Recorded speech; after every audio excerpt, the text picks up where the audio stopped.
नमस्कार, जय हिंद। घटना चक्र दृष्टि करंट अफेयर्स की सीरीज़ में आपका बहुत बहुत स्वागत करता हूं। दोस्तों, ये मैगज़ीन आ चुकी है और पिछले वर्षों की तरह इस साल भी हम इस मैगज़ीन को पूरी तरीके से कवर करेंगे। और आप जानते हैं कि हमारा जो करंट अफेयर्स का यहाँ पर डिस्कशन होता है, वो जो भी पॉइंट्स इसमें दिए होते हैं उन पर तो हम बात करते ही हैं। इसके अलावा जो नए पॉइंट्स होते हैं या जो पॉइंट्स यहाँ छूट जाते हैं उन पर भी हम बात करते हैं। तो प्लीज़ अगर आप चैनल पर नए हैं तो सब्सक्राइब ज़रूर कर लें चैनल को और बेल आइकॉन को प्रेस करना बिल्कुल ना भूलें।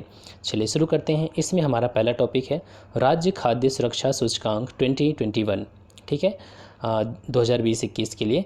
तो ये जो सूचकांक है किसके द्वारा जारी किया जाता है? तो ये जो संस्था है FSSAI। ठीक है, FSSAI फुल फॉर्म क्या है? Food safety and standards authority of India. Hindi में क्या बोलते हैं? भारतीय खाद्य सुरक्षा और मानक प्राधिकरण। इस संस्था के द्वारा 7 जून को विश्व खाद्य सुरक्षा दिवस के अवसर पर इस सूचकांक को जारी किया गया। यूनाइटेड नेशन ने 7 जून को विश्व खाद्य सुरक्षा दिवस के रूप में मनाने का निर्णय क्यों लिया? क्योंकि यूनाइटेड नेशन विश्व का जो ध्यान है वो इस ओर आकृष्ट करवाना चाह रहा था कि ये जो कंटामिनेटेड फूड एंड वाटर होते हैं इनके क्या क्या हेल्थ कॉन्सिक्वेंसेस होते हैं। ठीक है, तो इस वजह से 7 जून को विश्व खाद्य सुरक्षा दिवस मनाया जाता है। और ध्यान रखना है, ये जो सूचकांक है ये पहला सूचकांक नहीं है। 2019 में पहला सूचकांक ये जारी किया गया था और ये तीसरा संस्करण है। ठीक है, इसके क्या क्या पैरामीटर्स होते हैं? चूँकि यूपीपीसीएस अब थोड़ा सा डीप में जाकर के क्वेश्चंस पूछ रहा है, तो केवल रैंकिंग पढ़ने से काम नहीं होगा। ठीक है, एग्ज़ाम क्वालिफाई करना है तो आपको पैरामीटर्स पे भी थोड़ा गौर करना होगा। अब आप सोचिए, खुद सोचिए, अगर आप फूड सिक्योरिटी की बात करते हैं कि कौन सा खाना आपके स्वास्थ्य के लिए अच्छा है, ठीक है, वो ख़राब नहीं है, टेस्ट उसका ठीक होना चाहिए, क्वालिटी ठीक होनी चाहिए, हाइजीन का ध्यान रखा गया है नहीं रखा गया, तो क्या कौन कौन से पैरामीटर्स हो सकते हैं? अगर आप यहाँ पर देखेंगे तो बहुत ही आसानी से समझ जाएंगे। 5 पैरामीटर्स इसके हैं। मानव संसाधन और संस्थागत आंकड़े फर्स्ट पैरामीटर है। Human resource and institutional data second है। कंप्लायंस मतलब अनुपालन। थर्ड है प्रशिक्षण और क्षमता निर्माण, प्रशिक्षण और क्षमता निर्माण, training and capacity building. And खाद्य परीक्षण, आधारभूत संरचना और निगरानी, ये हो गया चौथा पैरामीटर्स। ठीक है, food testing, infra and surveillance. और जो लास्ट वन है वो उपभोक्ता सशक्तिकरण मतलब कंज्यूमर एम्पावरमेंट। ठीक है, इन 5 पैरामीटर्स के आधार पर इस इंडेक्स को तैयार किया जाता है। अब यहाँ पर देख लेते हैं, जो हमारे देश में आज 36 राज्य और यूटी हैं, 28 स्टेट हैं और 8 यूनियन टेरिटरी हैं। ठीक है, ये तो आप जानते होंगे। इनमें कौन कौन से स्टेट को क्या रैंकिंग मिली है? अगर हम यहाँ पर बड़े राज्यों की बात करें तो गुजरात यहाँ पर टॉप पर है, सेकंड नंबर पर केरल एंड थर्ड नंबर पर कौन है? तमिलनाडु। ठीक है, अगर छोटे राज्यों की बात करें तो इसमें टॉप पर कौन है? गोवा और मेघालय सेकंड नंबर पे और मणिपुर थर्ड नंबर पे। अगर यूटीज़ की बात करें, यूनियन टेरिटरीज़ की, तो यहाँ पर जम्मू कश्मीर फर्स्ट पोजीशन पर है, अंडमान निकोबार द्वीप समूह सेकंड पोजीशन पे एंड दिल्ली थर्ड पोजीशन पे है। ठीक है, अगर सबसे नीचे नंबर पाने वालों की बात करें तो जो सबसे नीचे स्थान पर हैं वो है मिज़ोरम। ठीक है, ये है छोटे राज्यों में। और बड़े राज्यों में सबसे नीचे कौन है? बिहार। ठीक है, बड़े राज्यों में सबसे नीचे है बिहार। और यूटीज़ की बात करें तो यूटीज़ में सबसे नीचे कौन है? लक्षद्वीप, क्योंकि हमारे देश में 8 ही तो यूटीज़ है ना। ठीक है, तो यहाँ पर 8वां स्थान मिला है यूटीज़ में लक्षद्वीप को। क्लियर है। और यूपी की बात करें तो यूपी की रैंकिंग तो आपको ध्यान ही रखनी है। इसमें बड़े राज्यों में आता है उत्तर प्रदेश, तो यहाँ पर इसका जो वैल्यू है 59 पॉइंट्स मिले हैं और ये 5वां स्थान हासिल किया है। ठीक है, 5वें नंबर पर है। क्लियर। अब यहाँ पर थोड़ा सा आप देख सकते हैं, ये जो FSSAI के बारे में है, यहाँ पर इसकी जो स्थापना हुई थी वो food safety and standards act 2006 के तहत हुई थी 2011 में। ध्यान रखना, ये जो कानून है food safety and standards act 2006 के तहत 2011 में इसकी स्थापना हुई थी। किस मिनिस्ट्री के अंतर्गत आता है? तो ministry of health and family welfare, इस मिनिस्ट्री के अंतर्गत ये संस्था आती है और इसके हेडक्वार्टर कहाँ पर है? दिल्ली में है। देखिए, अब इस कानून में अभी सरकार ने एक संशोधन किया, खाद्य सुरक्षा और मानक संशोधन विधेयक 2020। आप जानते होंगे कि बिल और एक्ट में क्या फ़र्क है।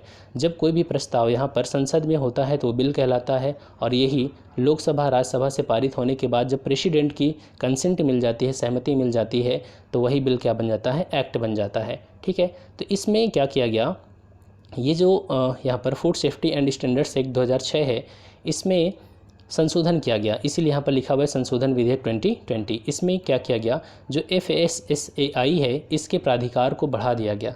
ठीक है, प्राधिकार को बढ़ाया कैसे गया कि अब ये पशु आहार के मामले की भी जांच कर सकता है। जानवरों को खिलाने के लिए जो पशु आहार होता है, ठीक है, पौष्टिक तत्व होते हैं उसमें, पोषण संबंधी आवश्यकताओं को पूरा करता है पशु आहार। तो अधिकार क्षेत्र जो है ये food safety standard authority of India का अधिकार क्षेत्र पशु आहार को भी शामिल कर लिया गया है। क्लियर है, बस इतना सा आपको याद रखना है। नेक्स्ट चलिए आगे चलते हैं। यहाँ पर FSSAI के कुछ पहले हैं, पहले का मतलब इनिशिएटिव्स, जैसे ईट राइट मूवमेंट।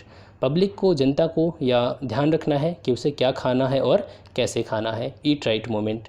नेक्स्ट है भोग का मतलब blissful hygienic offering to God. तो जो हमारे मंदिर हैं, यहाँ पर जो पूजा के स्थान होते हैं, सिख गुरुद्वारा मस्जिद जहाँ भी होता है, वहाँ पर जैसे मान लीजिए जो प्रसाद चढ़ता है, उस प्रसाद की यहाँ पर देखिए इसमें पॉइंट्स क्या दिए गए कि खाद्य सुरक्षा और स्वच्छता को अपनाना वहाँ पर, ठीक है, और उन्हें बनाए रखने के लिए क्या करना, बनाए रखने के लिए प्रोत्साहित करना जो हमारे सार्वजनिक स्थल हैं उनको, ठीक है। इसके अलावा स्वच्छता रेटिंग योजना है।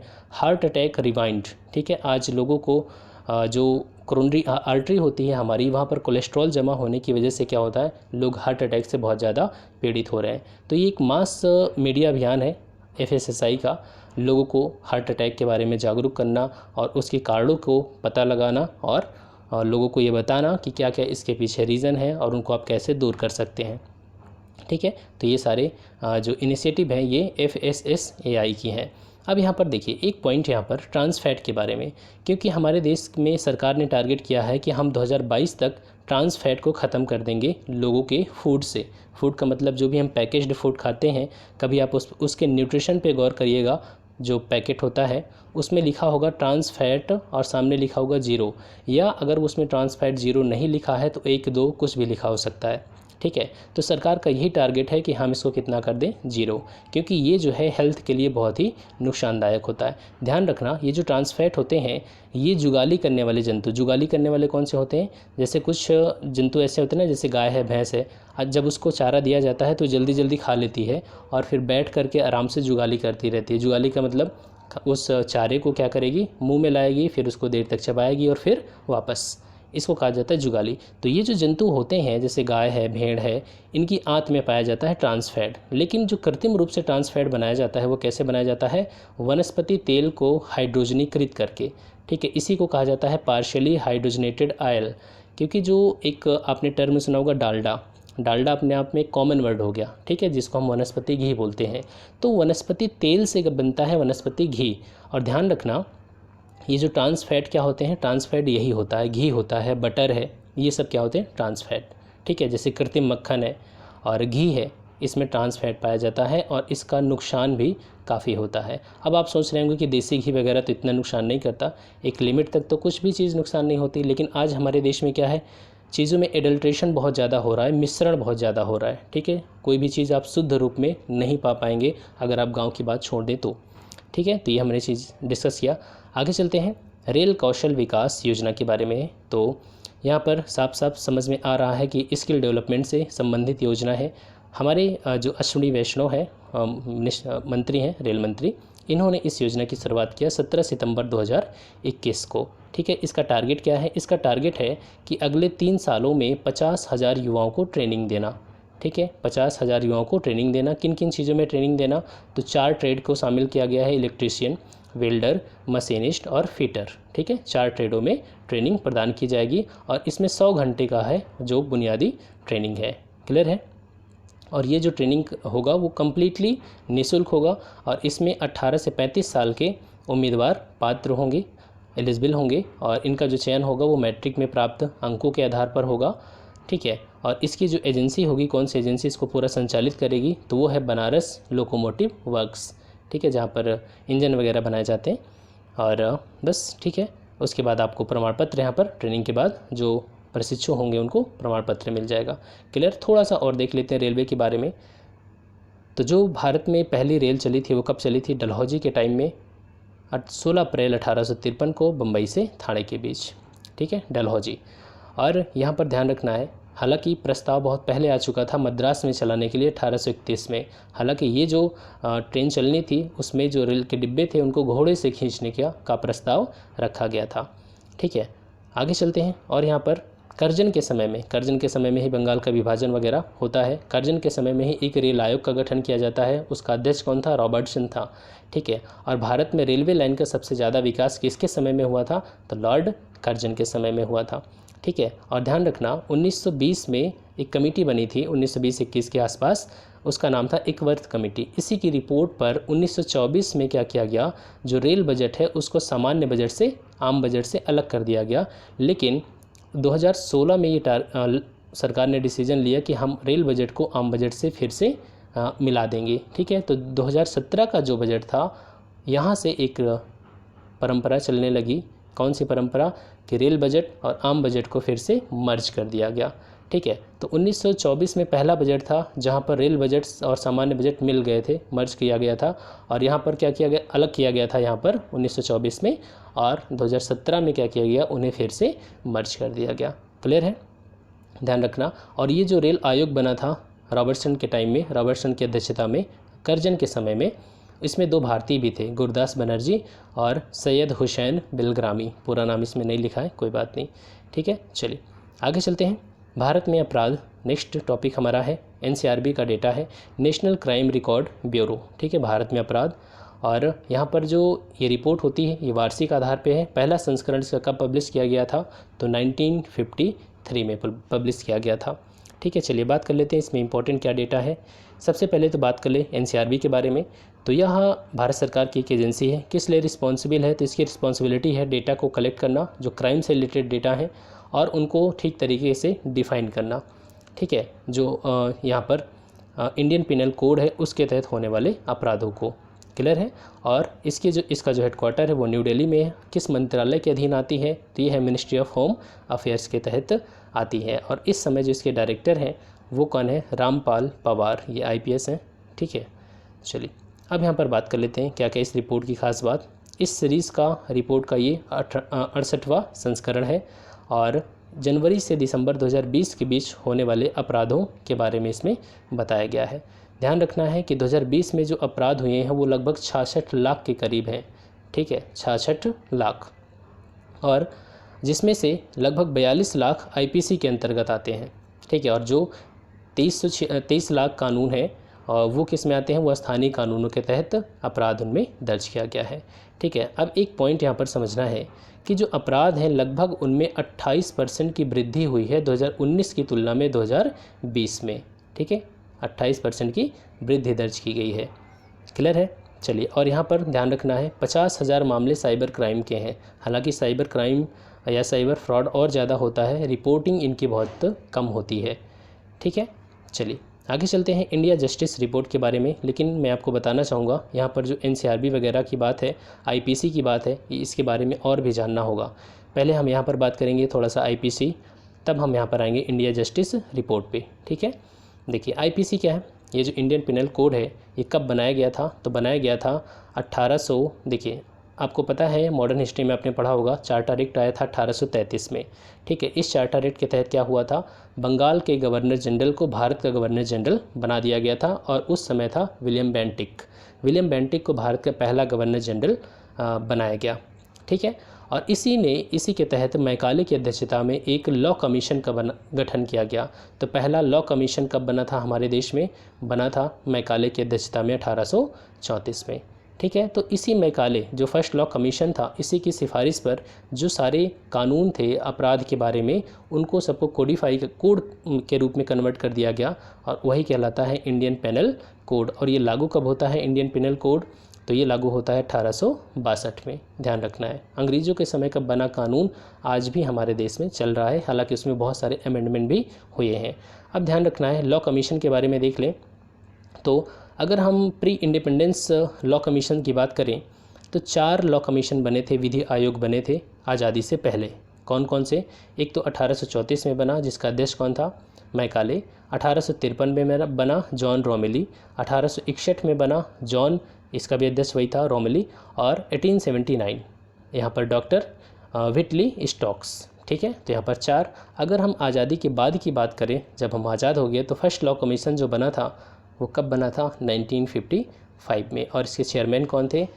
MC सीतलवाड़। ठीक है। MC सीतलवाड़। वार्ड और MC Setalvad. Most important point यहाँ पर लिखा है कि who was also the first attorney general of India. Bharat के पहले महान्यायवादी भी थे MC सीतलवाड़, और महान्यायवादी आर्टिकल 76 भारतीय संविधान का।